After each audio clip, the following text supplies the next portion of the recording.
Ladies and gentlemen, Hour 2 brought to you by EMJ Marketing. Transform your audience with powerful presentations from EMJ Marketing's elite speakers. Check out their website for more information, emjmarketing.com. Everybody loves this guy, Bernie Nicholls from Haliburton, Ontario. 1,127 NHL games, 1,209 NHL points. And how about a whopping 1,292 penalty minutes? I missed those, Bernie. I missed those. Is that a misprint? Oh, that's not a misprint. No, I love the physicality of the game. I think they've taken that out now, and it's sad to me. That's a big part of the game. It is. All I remember is the pumpernickel, though. I don't remember you going to the penalty box too much, although I do remember a suspension. But since I got you, and it's been so long since I talked to you, I'm just going to ask you about the Four Nations. If you can believe they're still talking about it here in Florida. USA lost, but they loved it. They're still talking about it. What did you think about the tourney? I thought it was awesome. I think, what were we, 8 or 9 years since we had something like that? As a player, especially in the NHL, you're trying Canada to play the US, and it happened twice, and it was worth the wait. Sure, it was awesome. When the fights broke out on the Saturday night, round robin, Canada, USA, Bell Center, I felt like that was a where were you moment. Where were you, Bernie? You had to have been watching.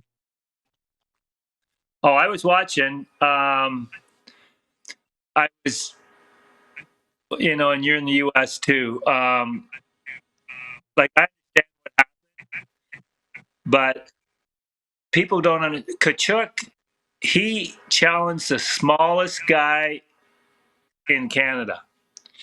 Right? It's the smallest player in Canada. I don't know if he's ever fought. And he didn't do very well either. And I'm wondering if we had the guy from Washington in the lineup. Tom Wilson. There's no chance. Tom Wilson. There's no chance in hell he's challenging. His brother might have. But Matthew, definitely not. He challenged the guy on the ice. So if you want to challenge him, we had a defenseman there that was a good size. Miller tried him and didn't do very well with him. So that was the disappointing part. I thought how cool it was, how great it was. And you know what? In the right circumstances, if you got the right people, then have at it. But the smallest guy on the ice and think you're coming up like a hero, because you're not. Not in my opinion. Hilarious. I see it, but I can't say it around here. I live in South Florida. I can't say it. Okay. He's on every billboard. He's on every commercial. It's zoop. Okay. The audience, Bernie, they love you. They love you. BW in Edmonton already wants to know. Bernie, what are your thoughts on the Rangers? Do they need another shakeup? Wow, that's that team's probably the most disappointing of all. And we were just there last week when they played Washington, and they were so good at times, but they're just disappointing this year. And I don't know why. They signed their goalie. He's great. I just don't think that they're a strong enough team to do anything. So, I love the trade they did with Miller. A lot. One of the best players, but definitely. Coming out of the trade deadline, the wildest in years. 24 trades, 47 players switched teams. It's the fourth most in a trade deadline ever. Who won, Bernie, in your mind? I think Florida, probably. The two guys they got, the big defenseman, he's so good. And anytime you get a defenseman like that, right? And they just lost Aaron yesterday. So, but he'll be back for the playoffs, or at least after the second game. Adding Marchand, I think, was huge. Tampa added some good depth to their team. Dallas, with Rantanen, I thought was good. I was disappointed Edmonton didn't do anything. Colorado, I think, done very well. Colorado's going to be very tough to beat. That's going to be so tough, right? You got Colorado and Dallas that are probably going to meet. Do they meet in the first round? Yeah, I think they do. And then you got Winnipeg there. So I think Colorado probably done the best. Florida, Tampa, and Dallas. It's changing every day, so I'm not putting too much stock yet into these playoff pairings. But here's the thing, Bernie. You're not just a sniper and a pretty face. You're a pretty smart guy, too. And I wonder what you think about Julien Brisebois, the Lightning GM, saying, because he gave up every first-round pick for the next 100 years. He's like, I'd rather have players than picks. That raised a lot of eyebrows. Well, that's rare. Yeah. Well, he wants to win today. He's got his core players. You know, the same with Pittsburgh had their runs, right? They gave up everything to win today. They have to win today. They went 4 years, 3 or 4 years to the finals, right? So they still got their key players. They got arguably the best goalie in the league, the best defenseman in the league. Skilled guys are good. So they have to win today. And, that's why I don't understand with other teams. Toronto, give away every first rounder. They're skilled guys. There's a window for everybody, right? And it has to be today. Florida, they're gonna do a run. You see what they gave up for Marchand. If they get by the second round, it's a first rounder. They're gonna get by the second round. They should. So, as a fan, if I'm in Tampa, I know as a fan that what they're trying to win today. We've had a good run, but they want to continue doing it. In 3 or 4 years, they're probably going to have to rebuild, and that's fine. But right now, they want to win. So I think what he's done is great. It's funny you say that because Darren Dreger was on with us last week, and he said, Tampa's time's coming. And you just said that. There will be a painful rebuild at some point. But you're right. The time is now, and Zito's doing the same thing. Navy Don is watching in Ottawa. He says, Bernie, I still remember when you were toast of the town in L.A. pre-Gretzky. Did you ever watch that series on Prime, Winning Time on the Lakers that I suggested to you? Yeah, I have not watched it, but I just know it's going to be great. I got to see the Lakers in their prime. Same thing that they went most of the 80s trying to win. And then they have to rebuild. They won again. But that's what happens, right, with teams. You have your moments, you have your window. Pittsburgh, they're struggling right now. They had a great run. They won 3 cups with Sid.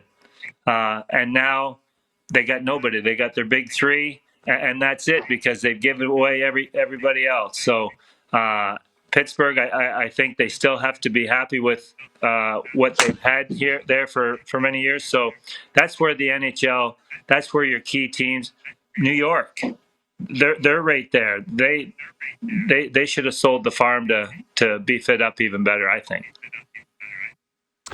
Well, by the way, you don't need to watch it. You lived it. It reminds me of, you saw it live. What do you need to watch it now for? That reminds me of, I'm from Western Canada. I don't need to watch Corner Gas. I lived it. I don't need to watch Yellowstone. I lived it. But having said that, I know how big of a fan you are of Yellowstone. What did you think of the last season, Bernie? I liked it. I think it was disappointing that Kevin, didn't go back. I think for the writers, I think they had to redo the whole thing because he bailed on them. And I understand hearing from him, he wanted to do other things and they just didn't get it done in time. So, but I still enjoyed it. It was a great series. I wish it would go on longer.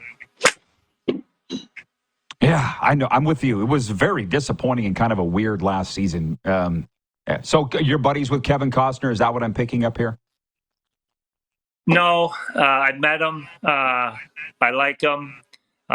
Hearing kind of what happened, and that's all I got from seeing interviews with him. I understand, why he did what he did. I think the writers, after having to rewrite the final episode, I think they did a good enough job, though. It was exciting. Still entertaining. He's a big bugger too, isn't he? Like 6'3". Back to hockey for a second, because that's why we have you here, not movie reviews. Have you had a chance to watch Connor Bedard live? I mean, he was a Pat, so I'm always going to be in Bedard's corner, always. But he's getting some heat. What do you think about his first and second season in Chicago, your old team?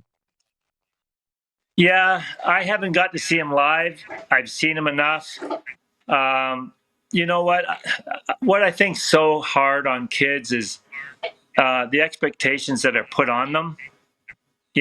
Like he's going to be the next Gretzky, he's going to be the next this or that. Well, just let him be the next Connor Bedard, right? Like, and to be fair to him, he doesn't have much around him, right? So when he plays every night, he's going to have the best checkers on the other team on him all the time. So he's still an awesome player.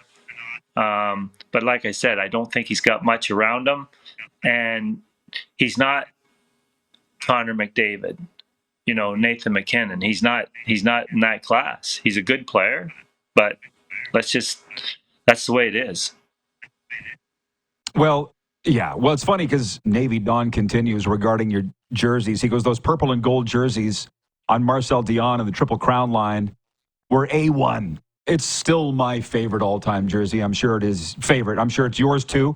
Coming out of junior, a Pats fan compared Bedard to Marcel Dion, and I'm like, yes. The shot, kind of slippery. Did Marcel not get his due? Like with Ovi chasing Wayne's record, I've been looking at the numbers, and I kind of forgot how high up there Marcel was. As you know, not on the greatest teams. Does Marcel not get the due that he deserves? You know what? Like anybody scores 700 goals in the NHL, got to be pretty good, right? Trust me, Connor Bedard way harder than Marcel does. I think Marsh just played in an era where the goalies weren't quite as good, weren't quite as big. Marsh was a great skater. He wrist shot the puck all the time, never slap shot the puck. Good on breakaways. Bedard shoots the puck so hard. No one back in the day shot like that. Those old hard wooden sticks, there's not much you can do with those, right? But I think Marsh is well appreciated. I think where he played for the better part of his career, no one ever really got to watch him. Back in the day, there was only one team in the West Coast, and no one back east is going to stay up at 10:30 at night to watch LA Kings play, unless it was my mom. But that's it. Yeah. Well, hey, by the way, your picks are always right on, so I'll end it on this. Who do you have? I want to hold you to it, but who do you have as the Stanley Cup final this year? Oh, I think Florida's going to be there again. God, to me, it's Colorado or Dallas. Gotcha. The Oilers fans will be upset with that, but that's okay. They've been upset at you before for various things.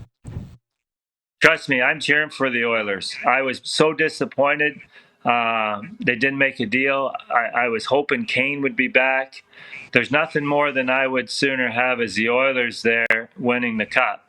And that's not to say they can't, because they do have the best player in the world, and I would never bet against them. And what he did last year was unbelievable. To me, their goaltending's weak. They never addressed that. Other than that, goaltending wins. If they had got a good goalie, they would have a shot, because you always got a shot when you got a good goalie, and you always got a shot when you got Connor McDavid too. So I cheer for them. But if you ask me to bet, I couldn't bet them, but I definitely cheer for them. We're over time, but I would be remiss if I didn't ask you. It'll keep me up tonight if I don't ask you. What did you think of Wayne getting dragged through the mud on the Trump stuff? Yeah, I don't think it was fair. No one loves Canada more than Wayne. Wayne's friends with Donald. They golf together, right? Does that mean that he agrees with everything that he says? Hell no, right? No one is a bigger, better Canadian than Wayne Gretzky. So I don't think it was fair. People speculate things. When he came out of on the ice for the Four Nations, people thought he'd come out of their dressing room. He was in Canada's dressing room. He came out beside their bench because that's where they came out. Everybody loves Wayne. Guys on the U.S., guys on Russia would high five Wayne coming out, right? So I don't think it's fair. Like I said, there's nobody better ambassador for hockey than Gretz, and especially Canada, because he's friends. I love Donald. That doesn't mean I agree with everything he says or he does, but just because you like someone, you shouldn't get thrown through the mud with that. So I don't think it was fair. There you go. I'm glad I asked. Well said, Bernie. Okay, it's been too long. Thanks for this, Bernie. Enjoy the hockey. We'll chat down the road. You bet. Thank you, Rod. It was always a pleasure. Thank you. NHL great Bernie Nicholls. With, as always, a wonderful chat. Progressive Insurance text lines now open, 902-518-3033. We'll be back here on the Game Plus Television Network, streaming live and podcasting wherever the best podcasts are found.